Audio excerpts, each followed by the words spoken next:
I'll give one more soapbox here before we get back to playing, and this will be a little bit shorter. I wanted to speak to this touches on War of the Spark a little bit, but also touches on the question I promised viewers last week that I would ask Sam at lunch, which was, what's up with the Colossus? How did Colossus become an uncommon? Why was Colossus an uncommon and not a rare? And I asked if did it ever start at rare and did it get pushed down? Did it start with weaker abilities maybe, and abilities got added to it that maybe made it become more rare-like from the uncommon slot as it evolved? And he was like, no, it was basically like that from the beginning, and it was uncommon from the beginning. And a lot of it is that this is the first set that had some lingering impact of the real-world success of Dominaria, and maybe Dominaria wasn't even released yet, but basically the philosophy around the Gate Colossus card is a follow-up of what was very successful about Dominaria, which is uncommons having a pushed power level. And I get that. One of the things I've said about Dominaria is that it's a fan favorite, partly because everybody leaves feeling like they have a good deck. And that's one of the things about Cube and the Masters sets as well that I think is a secret sauce of that stuff.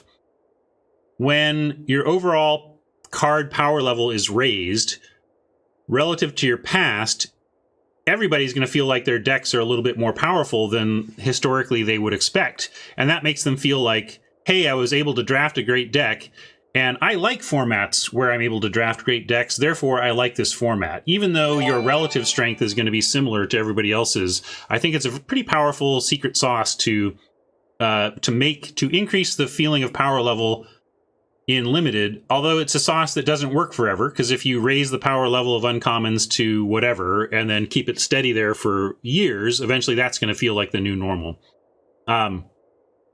But what I'm getting at, or my follow-up with Sam that I thought was interesting, was just that, like, whether you're happy with this, whether you think uncommons should be more powerful in Limited, that's the thought process. That part of what really worked about Dominaria was powerful uncommons, rare feeling uncommons, and so I think this Gate Colossus is a move towards that.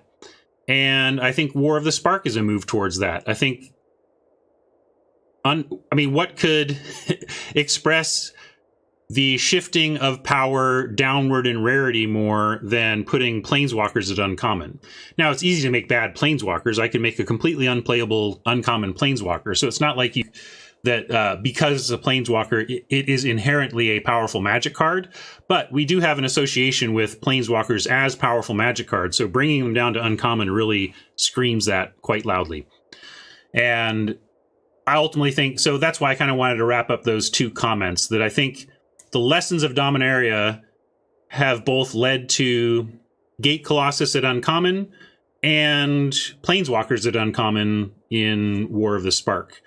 Maybe they were thinking about that well ahead of the success of Dominaria, because they plan things well in advance. I know that a heavy Planeswalker set was planned well in advance of knowing how well Dominaria was going to do. Still, it at least reinforces that they're on the right track in terms of making uncommons, frankly, just sexier, more on a power level front, so that people get more excited about opening their booster in Limited, that there's a really tough choice because there's a bomb rare and there's a really good uncommon too, you know? So that's where the power level of things like Colossus at uncommon come in. And as for this card specifically, Sam also added that, of course there's the arena thing where it's more powerful on arena because of the way the bots draft. But I was like, I get that, but take arena outside of it. We talk about the color pie.